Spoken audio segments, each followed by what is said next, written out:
Hey everyone, welcome to the Inner World Podcast with Mike and Angie Kitko. I'm Mike. I'm Angie. And this is Angie.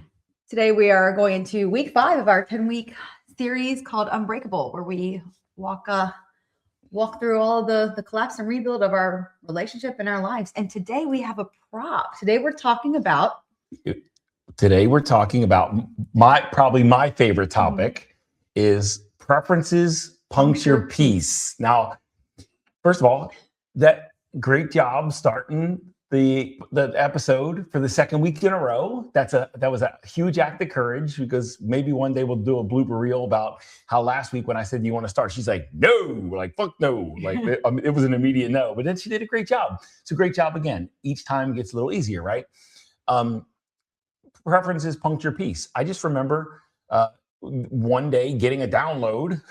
Right? Just one of these things that just drops in. It's not something I created or something I dreamt up. It just popped into my awareness and it was there. And then I remember we were talking on a podcast, you and I. It was either that or a mastermind call. No, it was one of our first couple. I think it was like one of our first in this series. Yeah. Or maybe it was the mastermind call. And you broke that out. It was somewhere, but it was a surprise to her. And I said, preferences, puncture, peace. Yeah. And I heard like I had never said that, but in front of her before. Yeah. But when I said that, it really made sense. And I think if it was somewhere along the line in the 10-week series that we had outlined, I actually added this one because it was a kind of a new awareness. But this was a biggie. Yeah. This topic was a very big revelation.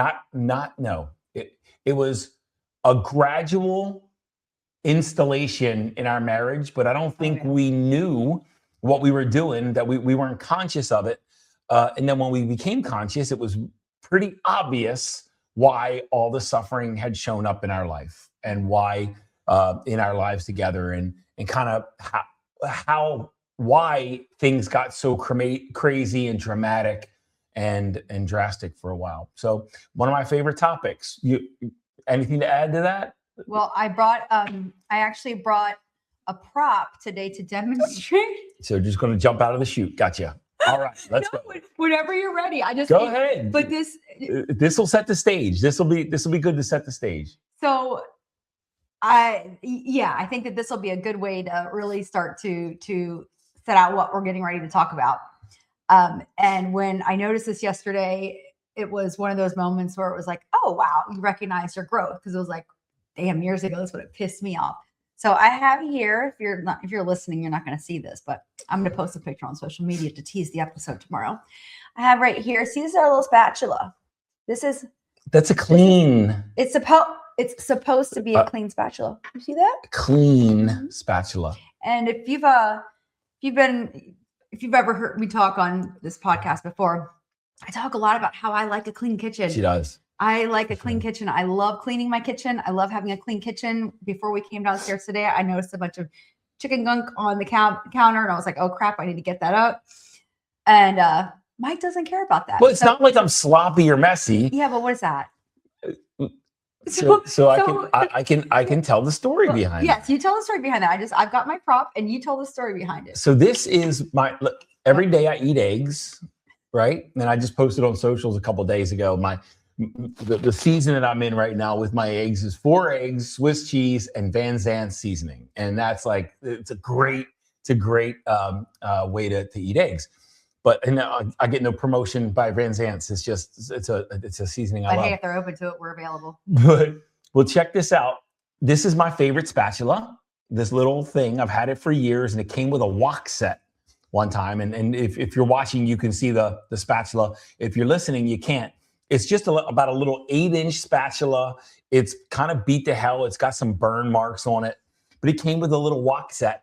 And when we no longer have the wok set, but we have this spatula because this is my favorite little spatula. So every day I look for this thing, but it's wooden and it doesn't really, probably not good to use this with eggs, because that's exactly what happened. Now, Angie has coached me through these things before. She's coached me through the cleanliness of the spatula. There was a time where she was very judgmental about it and very harsh. Not anymore, but she laughs through it. And, this says, hey, this is, whatever. And this, we got to maybe put it in the dishwasher. And I know I'm going to use it the next day, and we don't run our dishwasher every day. So that's the workings of my mind. But I scrubbed the hell out of this spatula after I used it. I scrubbed the hell out of it. And we got this scrubby upstairs. Scrub mommy. It's a scrub mommy. I'm going to scrub daddy. But it's got two sides, and one side's very abrasive. And I scrubbed the hell out of it. And when it's wet, you can't see if there's residual stuff on there. So I put it in the drain. I'm like, I had to have scrubbed it hard enough. And the next couple hours later, Angie comes, when she was emptying the drain, she comes up and says, hey, preferences, puncture, peace. So when I saw it in the drain, like in the past, I would have just gotten absolutely irate and reminded Mike that, hey, you need to clean this better. Instead, I picked it up, I laughed, and I was going to clean it, but then I thought about today's episode and how it was a great way to demonstrate what silly preferences we keep in ourselves that we try to hold others accountable for, and it punctures our peace. So I walked in and I told him that. I said, and I told him exactly why, because I wasn't going in there to berate him. For sure. Yeah. The attacking days are over. But in the past, and in the past, a couple things would have happened. One is she would have walked in, and even if she was lighthearted, I would have taken it all but hurt. Right. And I would have like attacked or defended myself. But also she would have assumed that I really didn't try to clean it. So there's a couple things. The intentions that I had were bad, and then I would have perceived the intentions that she had bad. And we held on to our preferences so much, and we didn't trust the other person's intentions, and everything. Even when it was a preference, and when somebody really did go above and beyond to try to do something, the way the other person wanted it or preferred it, when it wasn't done perfectly, it would have started a fight. It would have started arguments. And that anytime we held a preference, and we wanted our preference more than peace, then it ruptured everything. Yeah. And we lived through our preferences. And now, I was having a conversation with our older daughter, Katie, yesterday. And I said, I was talking about my preferences. And I said, because she was saying, I'm going to have a 1,000 cats. That's what she said. I'm going to have 1,000 cats. And her boyfriend, Quinn, says he wants a dog. And she's like, I don't want a dog. And he said, well, if you get 1,000 cats, then I think I should be able to have a dog. And Katie's basically saying my preference is to not have a dog, and Quinn saying my preference is to have a dog, and I'm saying, well, Katie, I've given up my preferences in order to have peace in the house, and I realized that my preferences got in a way of a lot of things where I almost asserted a lot of control and authority that wasn't necessary, because I wanted things done my way, and I thought my preferred way was the right way. And when my preferences mattered more than my wife and my peace, it really did rule the house.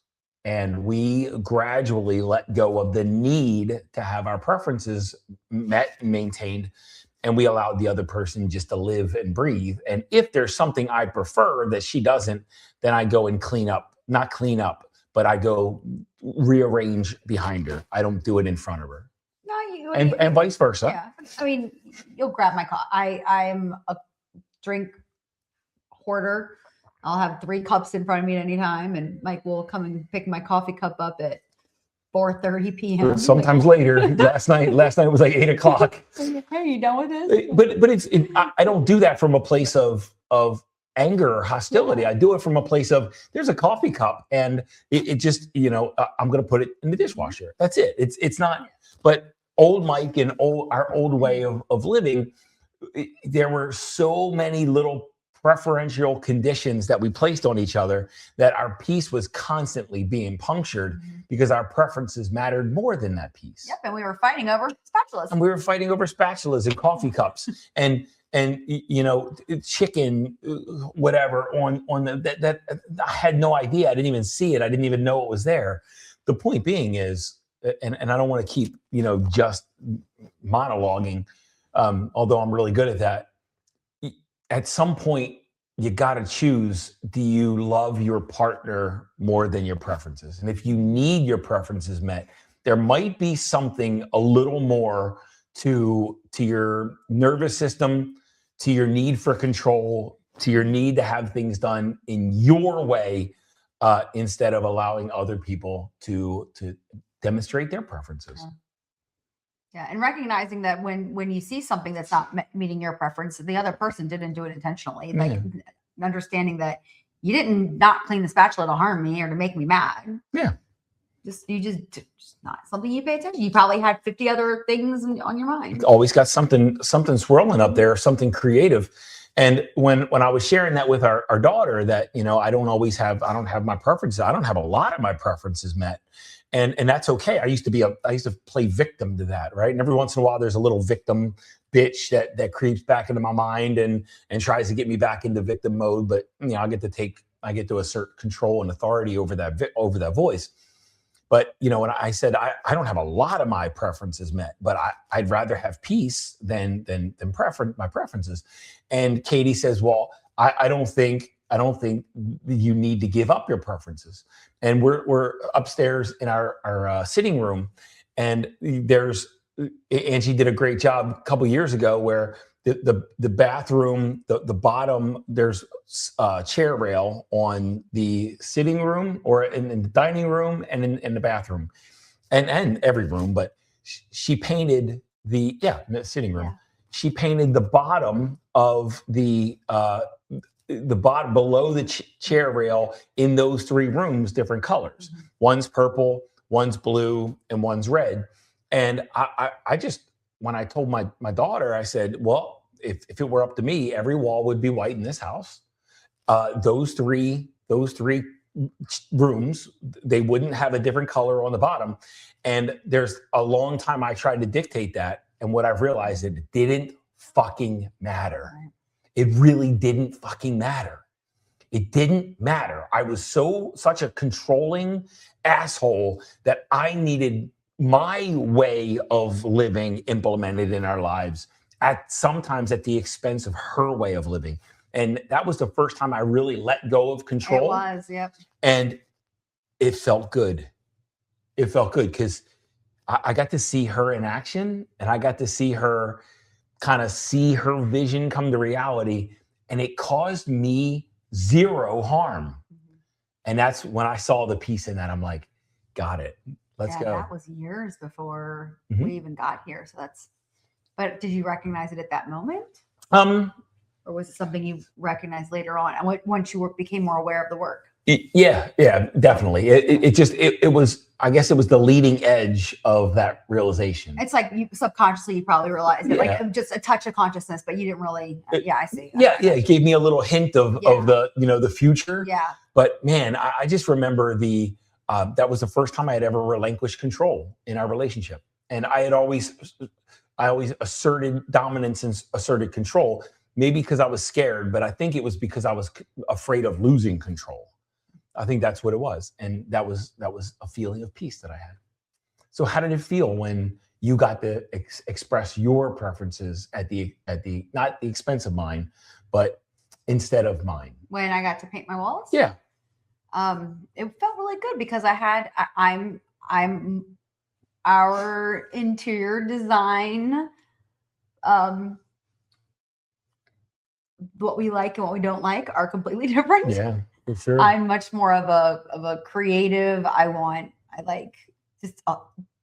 Mike is, let's just put it this way. Mike is all white, sterile, very plain, very drab, very just. Mike's kind of militant. Yeah. That's a good way. And for me to finally have some color to express myself, and it was, and I had a vision, and in my head, it was going to be so pretty, and I think it came out really. I think it came out wonderful. I mean, we have Ravens colors, Blues colors, and Cardinals colors, and it's just a splash. It's nothing like obnoxious or whatever, but it felt really good because when I told him what I wanted to do. His first thought was that's going to look terrible. Like those colors they don't go together. They don't. And I knew that I knew it was going to look good. So it was really cool. It's the first time I got to see. And the reason I thought it was going to look not good is because it didn't match the vision in my head. And back then is what was in my head was correct and everything else was wrong. And now we'll give another example of that. We have a couple of years ago, I did a project with our daughters with their kindergarten through senior year school pictures. And I took each of the same year photo and put it in a double collage side by side. So you can see both girls. So kindergarten, first, second, so on. Still need to get their like senior portraits up there.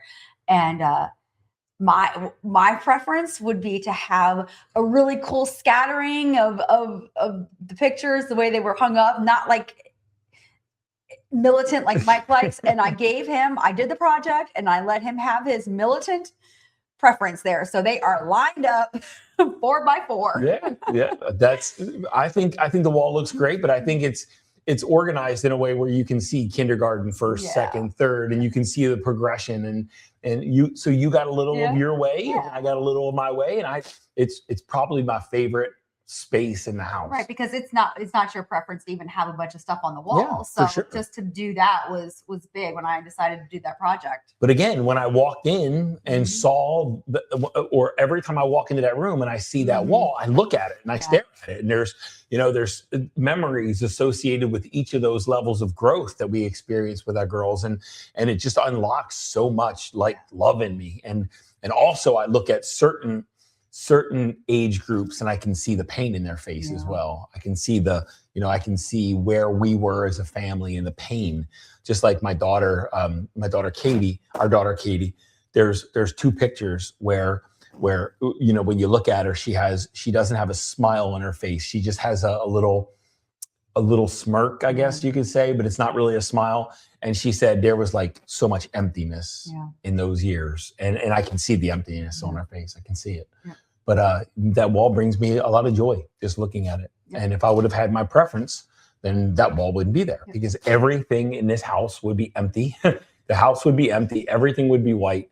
And it would be a stale hospital environment. And like we'd have the least amount of furniture we can, and we'd have the least amount of decorations, and it would be empty. But I love my peace. Yeah, I love my peace. Me too. And I don't know if it was last week or the week before, but we talked about the difference between standards and conditions. Right. And what we're really talking about. We didn't want to get too much into standards and conditions that back then and really dial in because we knew we were coming here. But really what we were talking about when we're talking about conditions are preferences. Yeah. That's it. Preferences. Yeah. It's not my preference that she is faithful to me. Right. It is not her preference that I'm faithful to her. We've already been down that road in the wrong way.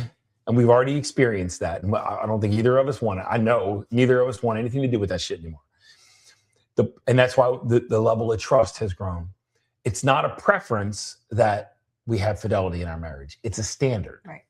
It's not a preference for the other person to respect, for one to respect the other. It's not a preference. It's a standard. It's a what's the word I'm looking for? It's non-negotiable. Yeah. It's not a preference that we look to lift each other up instead of tearing each other down. It's a standard. These are very, very different. And a standard, you don't fall below. And a preference or an expectation, you can build up to it, but it's not quite the magnitude of a standard, of the importance, of the urgency, of the the value and the value system of the standard. And a preference is just a condition, right? This is just a condition. And although I would love to actually possess the capability of cleaning this spatula, actually, we'll talk about that at some point too, because that's a good one. But I would love to possess the capacity and the capability to be able to clean this spatula correctly. Haven't been able to demonstrate it. So we can either like fight over the spatula or we can laugh about it and move about our day. And I can either rise to my preference and clean the spatula or get angry and puncture my piece. Yeah. And I choose to just clean the damn spatula. So let's talk about some of our preferences that aren't met. All right. And you've got a list, not a literal list, Yeah. but you can recall some of the things that where your preferences aren't being met. And I can recall some things that where my preferences aren't being met, and let's share those and we'll walk through them. You know, maybe we talk about 3 of them. What are 3 of your preferences that aren't met on a regular basis? My list is pretty short. Go ahead. I don't know if it's 3. Go ahead. I think one is the fucking spatula. No. well, actually, You're the one who brought a prop. I think the prop served its purpose well. Shit. Planning date nights is just something that I would love to have something planned for me, for us. You know, I planned trips for your birthdays. I plan things. I always, because that's my love language, is like that. And it doesn't happen, and that's okay. And for years I would try to hold you accountable for that. And then, so let's back it up now, because I think the important thing here is recognizing that the majority of our preferences, when the other person isn't meeting them, especially when you're looking at stuff like planning date nights or gift giving and things like that, it's probably because your partner's not living up to that, because it causes them some sort of anxiety or frustration or disease, right? And dis-ease, not disease. Dis-ease. Hyphen. Yeah. So, so for years, I'm like, why don't you plan date nights? Like, why don't you buy tickets to the theater? Why don't you plan a trip for us? Why don't you plan a birthday trip for me?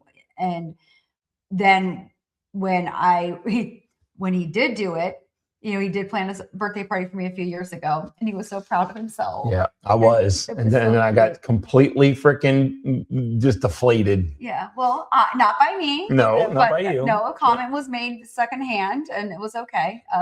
And he planned my surprise birthday party at the co-work space where we have our workshops. And I wasn't focused on the where. Yeah. So it was a surprise. And I actively worked with 2 people, like Kara Dossi, our awesome ops assistant, and Katie Chatfield, Angie's best friend. And, I went out and I called the caterer, and I ordered all the food, and Katie and Kara organized some things and got it all set up. And we invited, 30 of our local friends. And for me, it wasn't about the location. Right. The location wasn't the thing I was focused on. Yeah. The friends and the people that loved Angie and the people that Angie loved, those were that was what I was focused on. I was so focused on the people, I wasn't worried about the place. Yeah. So you did your best. And it was at that moment that I realized, okay, if I want something done a certain way, then it's up to me to do it. And I'm not going to hold you accountable I put on my fucking Christian Louboutins thinking that it was going to be at like a nice restaurant or something. And I kept telling her, Angie, you're over prepared. I thought you were bluffing. Yeah. Well, I thought you were bluffing. I really did. Because that's what I would do if I were. Right. If I were planning a surprise, like that's what I would do. So of course, I'm putting expectations on you. You're going to do what I would do. Right. And that's just so backwards. Yeah. So again, it's that vision that you have in your mind, and you're like, if I don't mind read and get that vision correct that you have in your head, then you weren't. Yeah. But you would have been disappointed, right? If that vision that you didn't share in reality, right? In that moment, at that event, my birthday, I want the restaurant, friends. I want it in this restaurant. I want it to look like this, dark room, light room, whatever. You got that vision, and you need it to be okay, or you need to have it be exact in order for you to be satisfied. That's a really hard journey with somebody. And I think that just causes an extreme amount of pain in relationships. Yeah. I think goes unspoken. and leads to resentment, right? So I thanked you for the party, and I really did appreciate it. Yeah. But I also told you, let's not do this Don't, again. don't ever do that again. Don't do this again, honey. Yeah. And not in a shitty way. Sure, no, and that's no. the thing, it wasn't, oh my God, you did terrible. Don't you ever do this again. It was there was no guilt, no shame. I appreciate this, but going forward, let me handle planning this stuff, because that way my vision of what I want comes to fruition. Again, the 5 weapons of the week: guilt, shame, anger, threats, and blame, right? We don't use those. So it's not we don't have a hostile relationship anymore. So there was no guilt or no shame. So there were some of her friends that said, if he would have, if my spouse, if my boyfriend, if my husband would have planned a birthday and had it at a co-working shop, I would be pissed. And like when Angie shared that with me, I was like, fuck, I can't get this is the best I've ever done. And it's still a moving target. And it's still something that I can't get right. And it was that immediate feeling deflated that I felt like I went above and beyond and did the best I ever did, which kind of was true, but it still wasn't good enough. And I'm like, holy fuck, why am I? You did though, and I recognize, but that's what I'm trying to emphasize here, is that you did do the best you could do. But it was that in the moment when you shared that, I felt that like balloon deflate, right? Ooh, God damn it, I can't get it. Like I tried, man, not gonna wait a whole nother year to try it. And then Angie said, don't do that again. Like we're good. We're good. You tried, you did your best. I loved it. It was fantastic. Don't do it again. Yeah. You're good. How about, that's my biggest one. There's little dinky ones. Like I like dancing. I like there's certain things that just little preferences that I would prefer to have hobbies in my life that I want to do together, not separate. Yeah. And but anyway, how about your? But here's the I got a couple questions for you. Okay. Your birthday. Yes. Having your birthday at a restaurant with people that you love with your Christian Louboutins on. Have I ever said no to that? No. Okay. I just haven't made it happen. Right. Okay. What was the next example that you said? Oh, dancing. Yeah. Old Mike, dancing stupid. New Mike. Have I said no? No. No. So it's just that I haven't made it happen. Yeah. But I'm open to it. Yeah. And I'm willing to participate. Right. Awesome. That's the difference. Yes. It's not my preference, but I'm willing to participate. Yeah. And I think that is that's the happy middle is you hear people talk about, fill your own cup up. If you want it, get it for yourself. And oh gosh, this time of year, you guys, here's what we're going to start seeing. If I have to ask for it, I don't want it. That is such a toxic way to live. That is not a relationship. That is a manipulationship. And when you're trying to manipulate someone into reading your damn mind and doing things that you've not spoken. If I say to him right now, my birthday is next month, March 22nd. Hey, honey, I would like to have my birthday party at the main house in the basement. And I would like this many people to come here. And then I would like you to plan it. And he doesn't do it, then that's different. But if I just sit here and, wow, that's really where I want my party, and it doesn't happen, that I get pissed because if I have to ask for it, now I don't want it. No, that's just, that's a manipulationship. There was also a time where I was trying to figure out how to plan date nights and how to plan things like that. And I was talking with Katie Chatfield, and she said, my God, I'd be happy to plan those things for you. Like, let me do it. And I shared that with Angie, that I was going to start planning date nights. And she's like, that'd be awesome. And I was like, well, actually, Katie Chatfield's going to do it. And she's like, no, I want you to do it. Yep. Like, it's not that I want it done. I want you to do it. And there's a client that I had one point, where very, very successful client. And he wanted to hire a house cleaner, and his wife felt obligated. Now, you went through some of this too. Yeah. We went through some of this too, but it wasn't quite this. He wanted to hire a house cleaner because they were doing very well. And he wanted to take all of that, the laundry responsibility, the housekeeping, the cooking. He wanted to take all of it away from his wife to kind of like free her plate. And she, out of like guilt and shame that's housework, it should be what I'm doing, my contribution. And when when he came home from work one time, she said, hey, I want the floor mopped in there or something like that. I'm mopping the floor, or they were getting ready for an event or something, having friends over. And I said, did she want the floor mopped, or did she want you to mop the floor? He said, she said, I want you to mop the floor. I literally want to see you mopping the floor.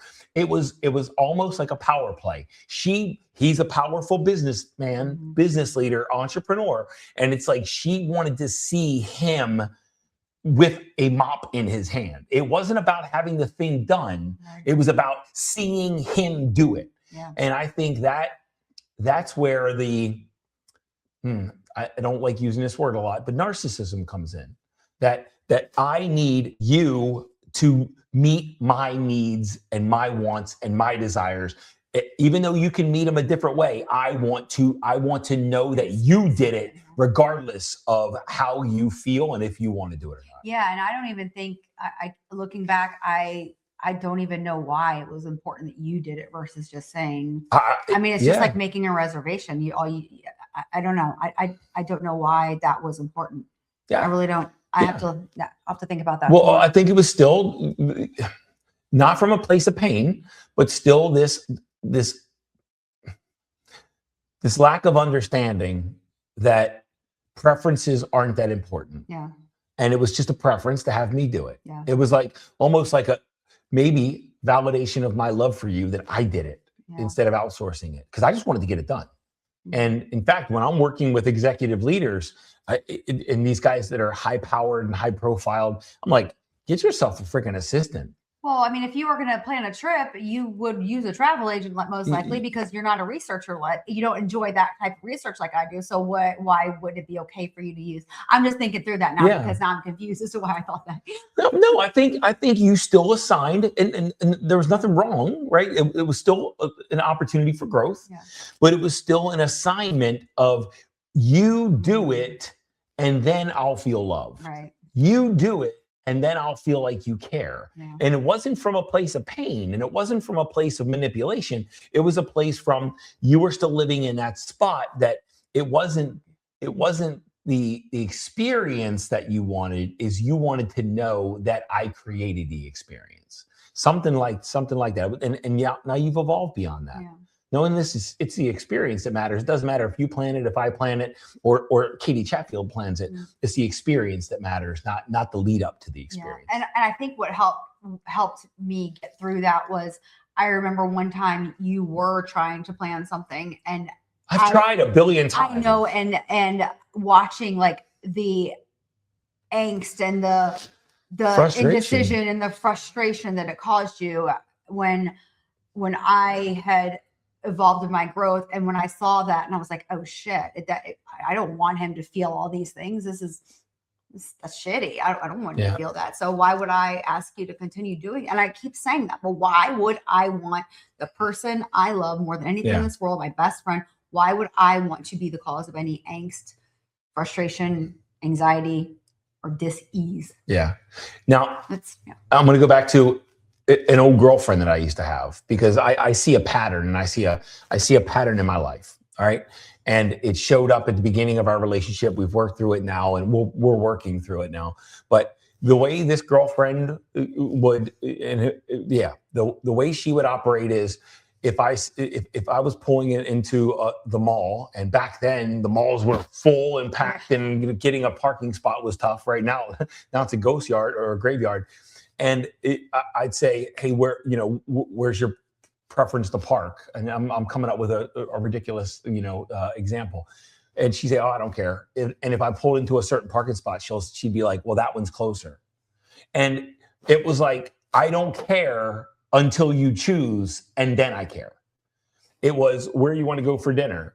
Oh, I don't care. You pick up a spot. And you've done this before. Oh, yeah. And then I pick a spot, and you're like, no, I didn't care until you actually chose, and now I do care.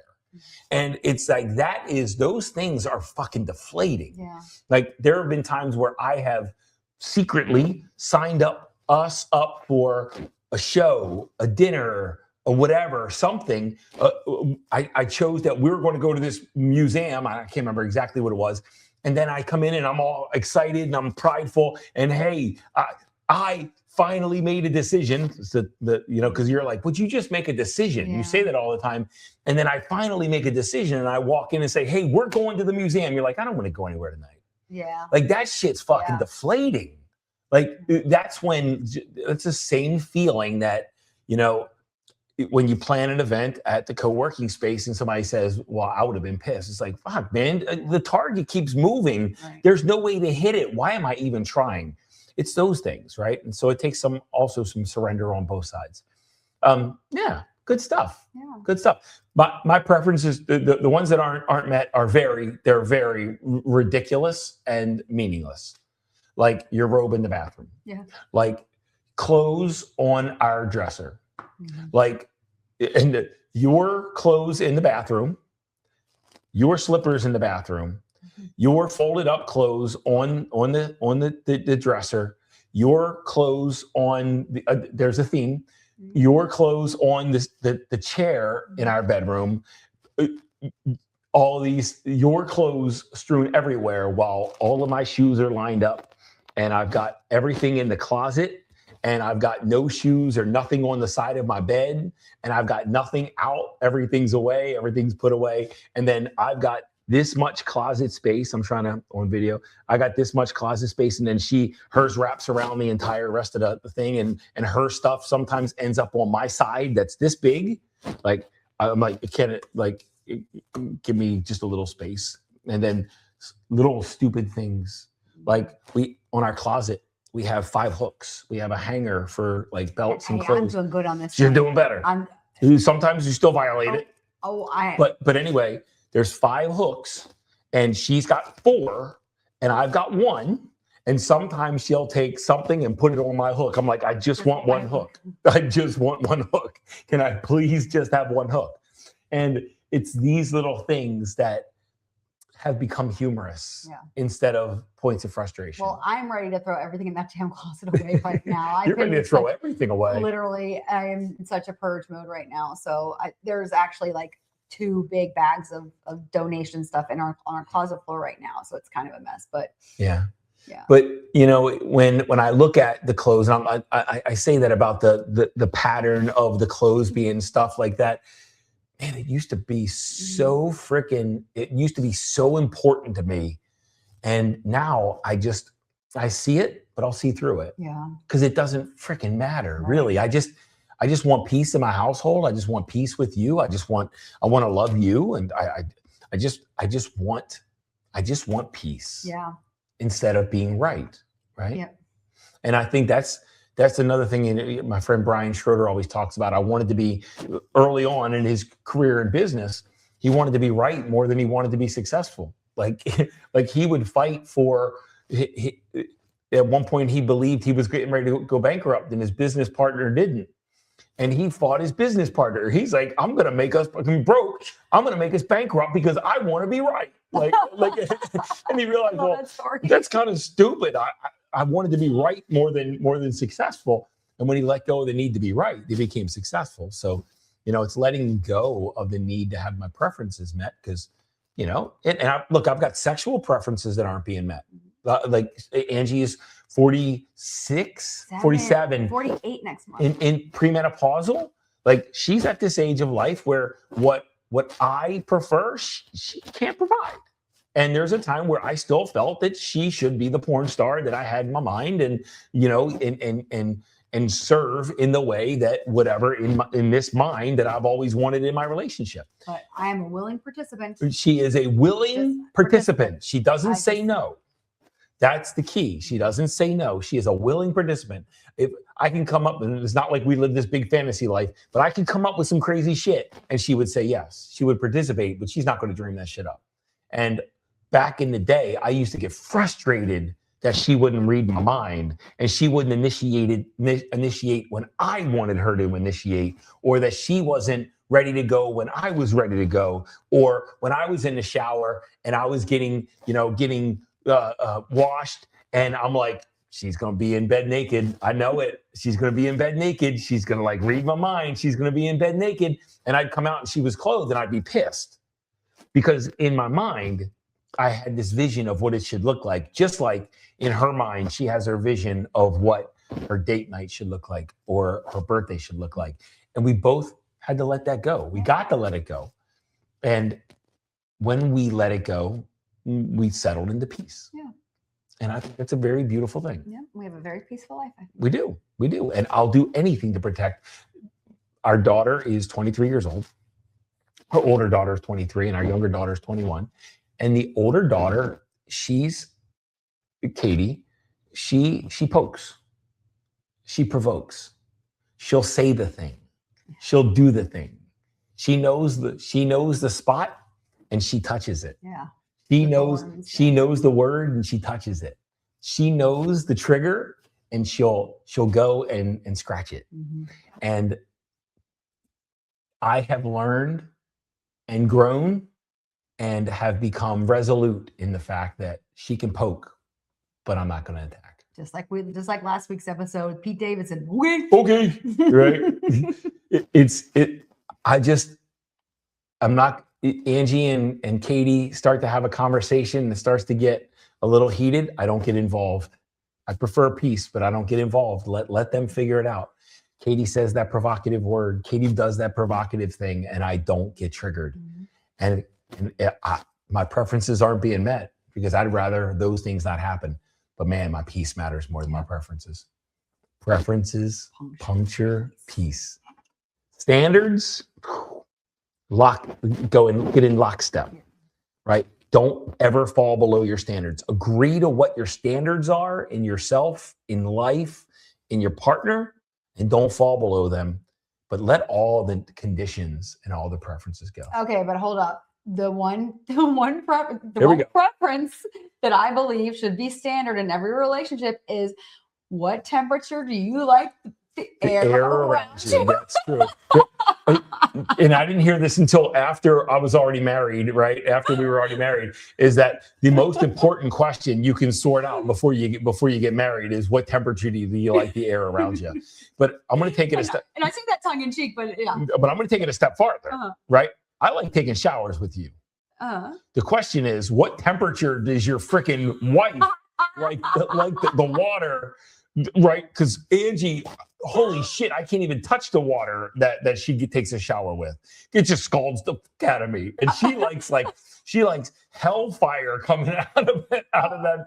Oh yeah, I come out of the shower and my body is just red. It's red. My skin is red. When we used to take showers together, I couldn't freaking get under the water. It scalded me. But for some reason, Angie just sits under there and happy as a clam.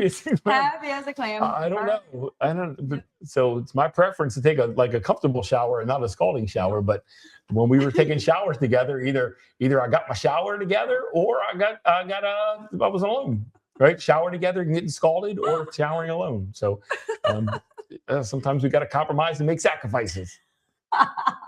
Because there's a reason I like to take showers together.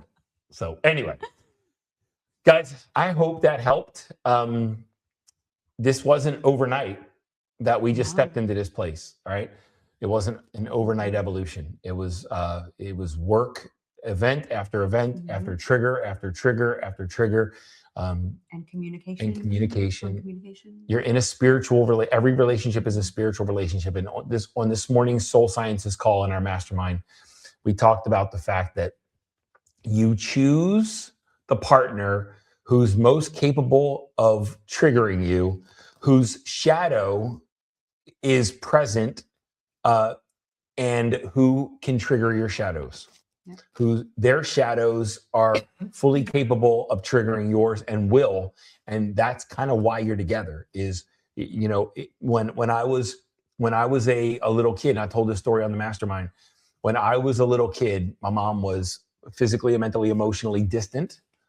I'm a very affectionate guy. I love to be touched. I love hugs. If you spend any time with me, I hug a lot. I'm a very affectionate guy. I want firm hugs. I want long hugs. I want to be touched. I want to be caressed by my wife. I want to be held. And I love that. And I got none of that when I was a child because my mother was very, very distant. And that's the only maternal figure I had in my life. And when I entered my marriage, I entered my marriage with this woman who was a mirror image of that. And Angie is not an affectionate person. Angie does not care to be touched all the time. She does not need to be held. She does not need to be caressed. That is not her love language. It's not something that lights up her soul. So she is like literally not unwilling, unable to provide that for me. And what I shared in the mastermind is that's exactly why Angie showed up into my life. Is because she was that experience that little Mike had in the adult life, so I could finally heal it and finally start to let that part go, that part heal. But she couldn't do that. Angie couldn't help me heal that by giving me that. She could only help me heal by withholding that and not being able to give that to me so I could let go of the need for that and not choose my preference, but choose her operating design and allow her to live in her design with her purpose and her destiny and her internal compass. And for that, two people together, there's no way to get all of your needs met when somebody's operating out of their design. Sum it up pretty well? Yeah, I thought, it was another good episode. I thought. Another awesome episode. I love doing this for you. It's a fun one. Or doing this with you, not for you. It's for you too, but it's for us. And it's a lot of fun. I hope you're having fun, tracking along. We got a lot more to go. This is our 5th episode, and it's just going to keep getting better. So come back next week and keep following along. And on social medias, on socials, if you're actively following this along in real time, I do a lot of social media reels. Angie's been sharing them too. Chop up little bits and pieces of this and share. Go connect. Go like our Facebook pages. We're also on TikTok. We're also on Instagram. Got a YouTube channel. Connect with us all across the platforms and just thanks for being along for the ride and keep playing with us. All right. Until next week, we'll see you guys soon. See you next week.